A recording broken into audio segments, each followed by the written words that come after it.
Psicanálise e infertilidade. O que a gente pode trocar sobre esse assunto hoje aqui na sua rádio, na nossa rádio, no Instituto Suassuna, para a gente poder trocar uma ideia e falar sobre uma nova área de atuação para você que é psicólogo e psicóloga. Então, vem comigo e com a Débora para a gente trocar ideia. Débora, seja bem-vinda, muito obrigado por dispor do seu tempo aqui com a gente. Um prazer poder estar falando de dois amores na minha vida, né? Tanto a psicanálise como a área da reprodução humana. Então, estou super entusiasmada para a gente bater esse papo. E eu já queria começar que você explicasse para a gente um pouco essa figura que tem aí atrás, né? Que ela ficou ótima. Então, eu estou aqui no Fertilitar, que é uma clínica de reprodução assistida, onde eu atuo, né, já há muitos anos como uma parte da minha prática profissional. Eu sou psicanalista, então tenho meu consultório, atuo como psicanalista não só na área da reprodução humana, mas aqui, né, eu achei que esse fundo era muito interessante realmente da gente poder conversar. Aqui na clínica a gente tem essa sala, que é a sala onde a gente acolhe os pacientes, claro que não é uma sala de psicanálise, não tem um divã aqui numa clínica médica, mas essa ilustração remete a isso, né, nesse momento que a gente precisa acolher, né, tanto os nossos afetos, nossos sentimentos e principalmente aquilo que está também inconsciente em nós, né? Então essa cegonha aí está um pouco divagando, né, pensando no seu desejo de filho, no que implica no seu desejo de filho, nos temores, né, também da maternidade e da paternidade, nas dificuldades. Então ela está aí construindo sonhos, é um pouco essa a metáfora, né, de poder trazer essa cegonha aí para o divã, né, e acho que tem tudo a ver com o nosso bate-papo, né, trazer a cegonha para o divã e falar um pouquinho sobre tanto maternidade e paternidade e também sobre o que acontece quando o nosso desejo encontra obstáculos, né, a essa realização. E deixa eu te perguntar, Débora, depois a gente podia até deixar o nome de quem fez essa pintura, porque é uma obra muito, muito interessante, então a gente vai deixar aqui no nosso canal a pessoa que fez, por favor. E deixa eu te perguntar uma coisa, quando a gente está falando aqui, né, na nossa rádio, a gente fala com muitos alunos de psicologia e mostrando para eles e para elas novas áreas de atuação. E Sim. Você podia explicar para a gente como é que a psicanálise acontece dentro dessa área da reprodução humana, da infertilidade? Como é que isso pode acontecer, né, essa Sim. questão da psicanálise? E como é que funciona tudo isso aí nessa prática que você já tem de anos, essa estrada maravilhosa que você já segue? Conta pra gente um pouquinho. Então, a psicanálise é uma forma de compreender e escutar o sujeito, né? Entendendo que o sujeito, nós, né, homens, mulheres, nós temos uma parte em nós que nos habita, que não é dotada de pura racionalidade. Então, muito do que nos move, né, também está albergado num outro lugar dentro de nós. Então, claro que a psicanálise clássica, ela vai precisar de frequência, vai precisar do consultório, do espaço, de uma rotina de encontros, né, que perdura no tempo. Então, a gente pode muitas vezes pensar assim, mas como é que nós vamos trazer psicanálise para dentro de uma clínica médica? Onde nós não temos esse tempo, onde nós não vamos ter o divã, onde o método clássico da psicanálise, ele não tem como ser aplicado e nem é o objetivo dentro de uma clínica médica, né? E só um minutinho, Débora, e é exatamente isso, para você que está assistindo a gente, o que a gente faz aqui no Instituto é ampliar as possibilidades da psicologia. A psicologia tem um bem potencial gigantesco que, por vezes, nós ficamos presos em algumas questões, em algumas amarras, que nós tentamos trazer aqui no Instituto como possibilidade para a sua atuação. Então, para você que está assistindo a gente, essa é uma possibilidade de atuação. A gente não está dizendo que a psicanálise A ou B é a mais certa ou a mais errada. A gente não está aqui, e muito longe, inclusive, do que Débora faz e eu, nós não estamos aqui para dizer uma regra para você do que é certo e do que é errado, mas a gente está falando de um caminho possível para a sua atuação. E a Débora já tem um caminho gigante nessa área. E conta pra gente, Débora, como é que é isso? É porque tem que ser adaptado mesmo, não é a psicanálise clássica que vai ser... Exato. Então, claro que um paciente que está tentando engravidar, ele pode nos procurar no nosso consultório. E lá eu vou empreender uma análise efetiva, né? Com toda a acepção do método, da escuta e da teoria psicanalítica. Mas ele está nos procurando para uma análise. Agora, o paciente que procura uma clínica médica, para tentar engravidar, ele não está buscando uma análise, ele está buscando um tratamento médico que mexe profundamente com as emoções, que traz à tona conflitos, inclusive inconscientes, que o sujeito não tinha conhecimento até então. A nossa história de filho que fomos um dia vai voltar nesse momento em que a gente está se preparando para uma maternidade e uma paternidade. Então, isso vai aparecer mesmo durante os tratamentos para a infertilidade e que merece uma escuta. E essa escuta ela pode ser feita por profissionais da área psi com as linhas mais diversas, né? Inclusive a psicanálise. Eu acho que isso é que a gente tem que desconstruir, de achar que a psicanálise não pode ser uma ferramenta de escuta porque nós não estamos lá no consultório com o método clássico. Perfeito. Então, o importante é a escuta. O que a gente vai escutar daquilo que o paciente nos traz, né? Que essa mulher, que esse homem, que esse casal, enfim, o que ele nos traz para além desse discurso manifesto, para além da expressão da vontade de ter um filho, o psicanalista vai escutar aquilo que a gente diz assim, que é onde a linguagem tropeça. Às vezes é onde o que escapa, é naquilo que o sujeito não tem consciência de que está falando quando fala e que diz muito às vezes dos seus medos, dos seus sintomas, dos seus conflitos. Então, esta escuta, ela está dentro do analista. E ela pode ser feita em qualquer lugar que a gente esteja, inclusive dentro de uma clínica médica. Né? Então, eu costumo dizer assim, que às vezes aqui a gente vai atender 1, 2, 3 vezes alguém, né? Às vezes vai atender por meses, mas às vezes são atendimentos absolutamente pontuais. Mas se a gente conseguir colocar, primeiro conseguir escutar para além da racionalidade e puder trazer uma pergunta, uma interrogação para que essa pessoa consiga fazer um movimento reflexivo para dentro de si, nós já estamos tendo ali uma intervenção que pode ser considerada psicanalítica, né? Porque nós estamos escutando o quê? Para além da consciência, né? Que é isso que a psicanálise faz. Quando o sujeito apresenta, eu quero engravidar, ele está falando de uma manifestação de vontade. Vontade para a psicanálise não é a mesma coisa que desejo. O desejo está ligado com o nosso inconsciente, que vai trazer muitas outras coisas à tona. E isso é o que a gente precisa estar atento. Um exemplo, né? Às vezes vão ter fantasias de que eu não estou engravidando porque eu não mereço, ou porque eu fiz um aborto no passado, vem outras culpas, vem as relações com os pais, que podem estar interferindo de forma direta ou indireta nesse processo. Não estou falando aqui diretamente do resultado de uma fertilização in vitro, mas da maneira como essa pessoa se sente no tratamento. Né? Porque quando algo não acontece, o sujeito cria hipóteses, que nem sempre são as hipóteses da realidade. Eu não engravido por quê? Não é só porque a trompa está obstruída, ou o espermatozoide teve um problema, a sensação é, começam a vir, mas por que eu não mereço? Por que isso acontece comigo? Por que fulano pode e eu não posso? Olha, nós estamos saindo da esfera da razão pura e começando a entrar, né, num outro contexto. Então, assim, a psicanálise ela pode, né, realmente ser um instrumento, né, uma ferramenta de escuta disso que escapa, vamos dizer assim, que está para além dessa racionalidade, que vai aparecer em qualquer lugar, vai aparecer na nossa conversa, na esquina com um amigo e vai aparecer aqui dentro. A diferença é ter um analista que escute para conseguir o sujeito se pensar. E às vezes, Danilo, acontece assim, ó, muito frequentemente, dessas pessoas irem se analisar, mesmo fora. Né? Você acaba abrindo essa possibilidade para a pessoa que ela nem havia pensado anteriormente, né? Exatamente.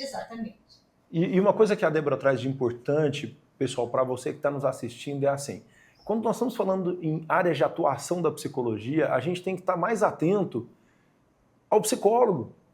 O quanto hoje nós estamos falando da dor das pessoas, né? O pessoal está muito de Instagram, né, Débora?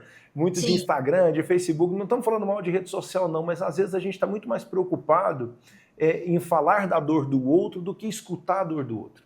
Né?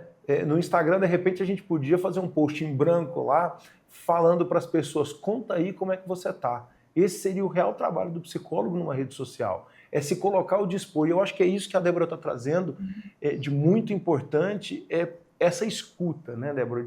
A pessoa vai chegar num hospital, ela vai chegar numa clínica de reprodução, ela vai trazer não só a vontade, mas como você bem disse, ela vai trazer um desejo. E qual o real desejo dessa pessoa? O que realmente está por trás, ou que ela viu, ou que ela ainda não viu, daquilo que ela está falando. Então, eu acho isso muito importante para você que está assistindo a gente, como área de atuação. Quando a gente fala em atuar, a gente está falando em dedo no pulso. A gente está falando de ir a campo e ver o que está acontecendo. E é muito o que acontece aí, né, Débora? A pessoa vai chegar, você não sabe como é que ela vai chegar aí para vocês, né?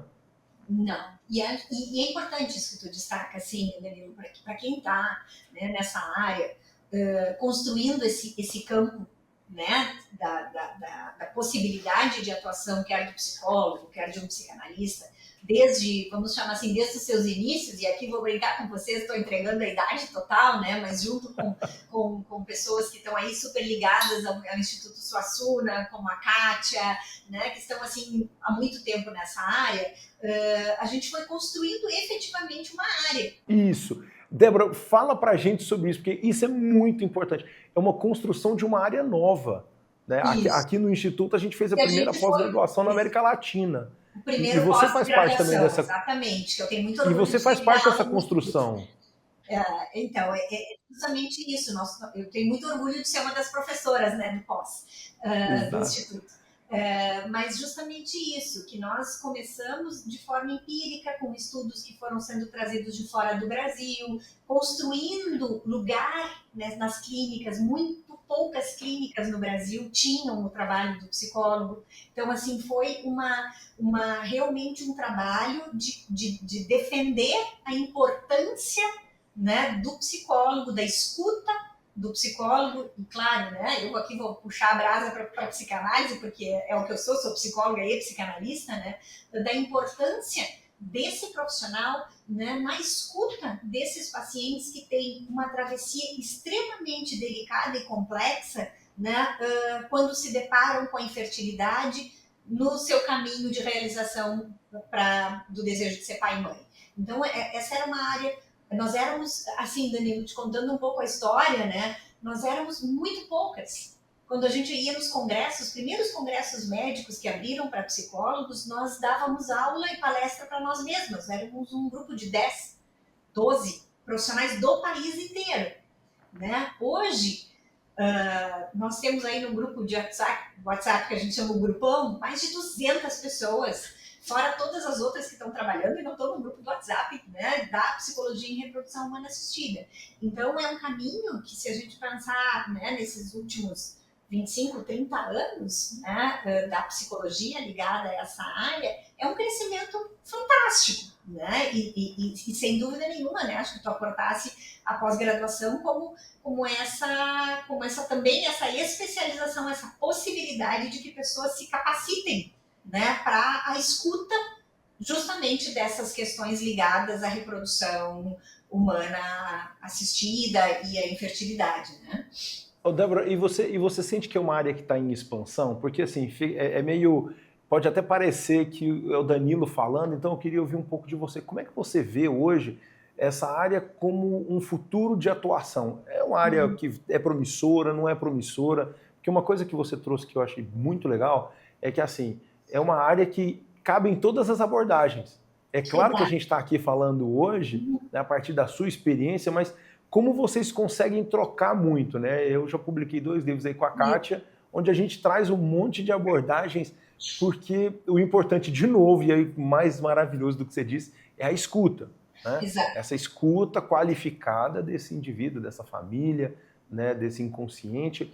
Mas você percebe hoje que existe uma ampliação desse mercado, desse campo de atuação, ou é uma coisa que ainda está restrita e com dificuldade com os médicos? Sabe, Danilo, que sem dúvida nenhuma, hoje, seja através de que a maior parte das clínicas hoje já conta com um profissional e que tem expandido, né? A clínica onde eu trabalho, por exemplo, eu durante muitos e muitos anos. Hoje nós temos uma colega que também, né, se somou a nós. Outras clínicas também estão aumentando as equipes, né, dentro das clínicas, mas eu queria destacar que a atuação, ela não se restringe a estar dentro de uma clínica de reprodução assistida. Os problemas relacionados hoje, né, a infertilidade e as suas terapêuticas, elas aparecem na nossa clínica do consultório. Então, assim, eu já atendi pacientes que vieram me buscar por outras questões e acabaram vivenciando uma reprodução assistida.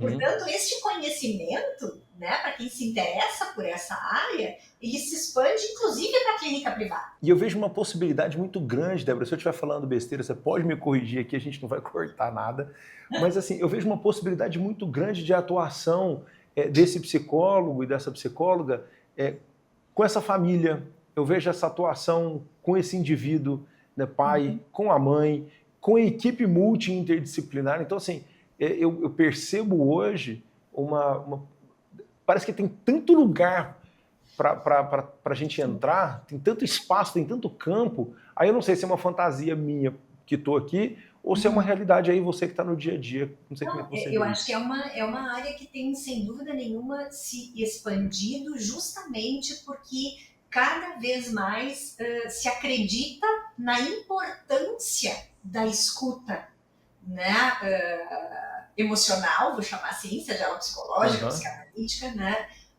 como parte integrante do tratamento de reprodução assistida. Nós não temos como separar essa pessoa em partes. Esse sujeito que procura uma clínica médica, claro que ele não está procurando tratamento psicológico, mas ele vem em sofrimento. Recentemente eu estava justamente dando uma entrevista para a revista aqui da clínica, onde quando perguntaram sobre qual é o momento de procurar. E eu sempre digo, olha, o momento de procurar é quando a gente sofre. É desde o dia 1. A gente não precisa que esse sofrimento se torne uma urgência ou que ele se transforme em um padecimento psíquico significativo para que a gente busque auxílio, né? Para que a gente busque um espaço de escuta. Né? E esse espaço de escuta pode ser dentro da clínica, fora da clínica. Então, quando tu diz que se amplia, é porque a gente vai poder usar esse conhecimento, quer dentro da especificidade de uma clínica, né? Tanto quanto a gente vai poder fazer esse trabalho a partir do nosso próprio consultório. E esta demanda está cada vez, sem dúvida nenhuma, mais crescente. Além do que, né, Danilo, as novidades que as tecnologias reprodutivas trazem, elas também impactam em como a gente, nas nossas concepções. Então, tem de certa maneira, um atordoamento em relação a essas novidades, né? As possibilidades dos testes genéticos pré-implantacionais, por exemplo, é quando tu vai... Perfeito o que você trouxe. Essa questão da tecnologia e a reprodução humana, como é que fica isso na temática do inconsciente, né? Isso vai mexer, porque a tecnologia muda muito, a gente sabe disso, sim, mas nós não estamos falando de velocidade, a gente está falando de processamento das tecnologias, mas uma velocidade de processamento do próprio indivíduo quanto a essas questões. Isso mexe muito, Débora? Sem dúvida, e até porque tu falaste de velocidade, e é exatamente isso. A velocidade e a urgência com que não só as evoluções tecnológicas, as revoluções tecnológicas, hoje em dia, elas avançam, e são avanços, a gente não tem dúvida de que são avanços, elas correm num ritmo que não é o mesmo ritmo de processamento, da nossa capacidade de processar tanta mudança. E quando a gente tem esse descompasso, Danilo, tem um psicanalista francês chamado François Ansermet, que ele diz que o efeito que nos causa dessa falta de representação, muitas vezes simbólica, com isso que nos invade, é o de uma verdadeira vertigem. É como se o sujeito ficasse atordoado frente à velocidade. Então, a gente precisa também ter espaço, e aí o compartilhar, o espaço de fala e de escuta, ele ajuda a processar e que o sujeito consiga nomear aquilo que aparece muitas vezes apenas como sensação, como essa sensação de atordoamento. Então, às vezes, tu tem que tomar decisões, por exemplo, de um embrião que foi feita uma análise genética, que veio com uma determinada patologia, e esse sujeito se vê tendo que decidir transferir ou não esse embrião. Uhum. E, às vezes, são embriões que não são compatíveis com a vida, e às vezes são síndromes que até poderiam gerar alguém com vida, com uma série de problemas, enfim. Então, são dilemas emocionais extremamente complexos, né? Assim como a gestação solidária, né? Ter um filho gestado por outra pessoa, como fica essa pessoa que gesta, como fica essa criança em relação a quem gestou e os próprios pais, as doações de gametas, né? As doações intrafamiliares, como que vai ser uma irmã que doou para outra irmã e vão conviver com essa criança depois. Nada disso, repara, eu gosto muito de fazer uma diferença de que a gente não trate as coisas como complicações, mas que a gente as observe, como Edgar Morin nos fala, a partir da teoria da complexidade. Edgar Morin, é muito bom. Então, quando a gente está diante de um fenômeno complexo, a gente precisa, inclusive, vários olhares para conseguir entender. Né? Então, são situações de complexidade. Eu não estou colocando aqui juízo de valor e nem dizendo que é errado, que é problema. Não, mas é complexidade. E aí a tua pergunta é muito boa, Danilo, porque efetivamente, muitas vezes, a gente se vê literalmente atordoado, não conseguindo ter tempo de processamento, né, daquilo que nos invade a partir das revoluções, né, da tecnologia. Inclusive com questões muito do ponto de vista até éticas, né? Então, assim, vai chegar um momento que a gente vai definir qual é o embrião inteligente para ser transferido. Como é que nós vamos lidar com isso? Como é que a gente... E uma coisa que você traz que é muito importante e preciso ressaltar aqui com você que está assistindo a gente. Muitas coisas vão nos atravessar, vão nos impactar. Mas a capacidade que a gente tem de simbolizar isso é que vai fazer a diferença. Então, o seu trabalho de psicólogo e de psicóloga no consultório vai ser esse de como nós podemos simbolizar isso com essa pessoa. Como é que a gente pode favorecer simbolizar esse novo momento? E aí a gente volta para essa imagem que tem aí atrás de você, né? Que é assim, vamos deitar no divã, vamos nos entregar para esse momento, para a gente simbolizar aquilo que muitas vezes a gente acaba atropelando no mundo e sendo atropelado pelo mundo, né? Débora, você tem alguma dica para essa galera, essa molecada que está se formando em psicologia? Que aqui muita gente já passou do 5º período já, então eu falo que passou do 5º período já é psicólogo, já está chegando aí na área de atuação. Ou para as pessoas que estão aí, já têm uma área de atuação dentro da psicologia e gostariam de atuar nessa área da reprodução humana. O que você poderia colocar para eles dessa sua vasta experiência na área? Sim, eu acho que uma característica fundamental de todo psicólogo, né, e psicanalista é que a gente não pode perder nunca a curiosidade em relação ao saber, né? Então, assim, a gente tem que poder explorar, né, nossos interesses. Isso pressupõe estudo, né? Eu acho que hoje em dia existe as gerações mais novas, e não vai aqui nenhum saudosismo, né, das gerações mais velhas dizendo que eram melhores, não, nada disso. Acho que tem muita coisa muito melhor hoje em dia. Mas, assim, às vezes a gente é empurrado, até pela cultura que a gente vive hoje, numa urgência de que a gente tem que conseguir tudo rápido, que a gente tem que saber tudo rápido, o curso tem que ser rápido, o conhecimento tem que vir rápido. E assim, tenham calma, aprofundem nos estudos. A gente precisa estudar, né, profundamente, né, qualquer teoria. Né, para poder escutar alguém, a gente precisa ter sido escutado. Então, gente, psicólogo e psicanalista que não vai pro divã... Tá errado, né? Tá partindo de um lugar complexo para si mesmo. Então, a gente precisa valorizar o tratamento pessoal. A gente precisa saber que quando a gente escolheu essa área, a gente escolheu uma área espetacular, do meu ponto de vista, espetacular, mas que vai demandar que a gente passe a vida curioso, que a gente passe a vida estudando, né? E que a gente não perca nunca, porque para poder acompanhar isso, né, as teorias, mesmo a psicanálise, o Freud continua super, tá? Mas o Freud era um homem do tempo dele. Ele produziu a partir da cultura que ele tinha na época. A psicanálise hoje já está dentro de uma outra cultura. Ela precisa seguir, a gente sempre diz isso, a gente precisa seguir trabalhando os fundamentos, né? A gente tem que conhecer os fundamentos e trabalhar, fazer a teoria trabalhar. Né? Tem uma mestra aí da vida inteira, que é a Elia Magal de Moraes, que ela sempre fala, é a postura em movimento do analista. A gente tem que estar em constante movimento na relação do analista com a teoria. Então não é Perfeito. se ficar fechadinho naquela teoria que eu conheci naquela vez e aí é suficiente, eu fiz o curso e é isso e nunca mais. Não, a gente tem que estar, como Freud, se Freud nos ensinou uma coisa espetacular, foi, além de tudo que ele nos ensinou, foi de que a gente aprende a partir da clínica, é o paciente que nos interroga. Quando ele nos interroga a partir da clínica, a partir da sua dor, a partir do seu sofrimento, isso mobiliza em nós opa, o que é isso? Onde que nós vamos? O que eu posso conhecer mais? Como é que eu posso entender? Então, eu diria, não percam a curiosidade, não se deixem atropelar pela urgência de ter que saber tudo em 10 lições, né? De ter que apresentar a solução para o paciente em um dia, né? A gente vai ter que nadar um pouquinho na contracorrente dessa urgência do mundo contemporâneo, mas vale a pena. Eu acho que vale muito a pena.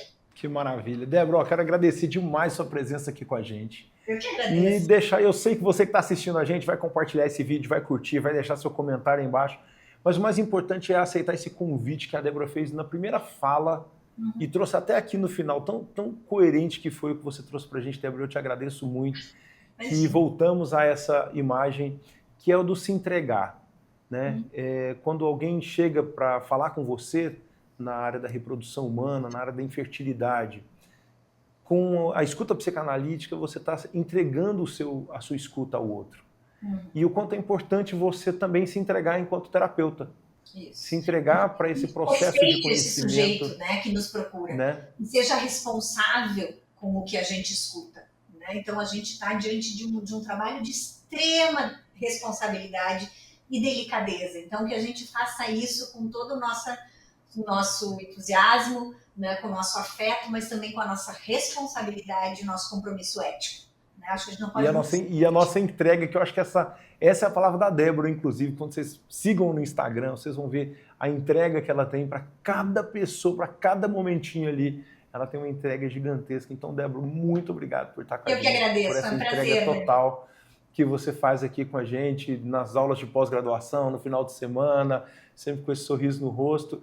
E você que está em casa, por favor, se entregue para a psicologia. Para de querer resposta rápida, para de querer dar resposta rápida para o outro, porque senão você está apenas passando a mão no seu cliente, afagando esse indivíduo e não está fazendo com que esse inconsciente apareça de verdade. E a gente não está fazendo e dando luz e colocando luz no real desejo das pessoas. Então, descobre qual é o seu desejo. Se seu desejo for fazer uma pós-graduação na área de reprodução humana, só encontrar essa pessoa maravilhosa aqui no Instituto Suassuna. Muito obrigado mais uma vez, grande abraço. Obrigada pela gentileza e pela oportunidade. E para você que está em casa, um grande abraço, curte, escreve, deixa seu comentário, mas não deixa de se entregar. Mais importante do que tudo isso, essa entrega que você tem para a psicologia. Seja bem-vindo a esse mundo, seja bem-vinda a essa maravilha que é a psicologia. Um grande abraço, até o próximo vídeo.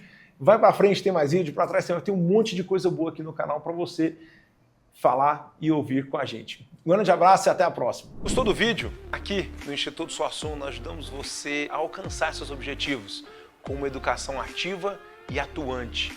Oferecemos pós-graduações em psicologia, tanto online quanto presenciais. Saiba mais visitando o nosso site www.institutosuassuna.com e diga sim para o seu futuro.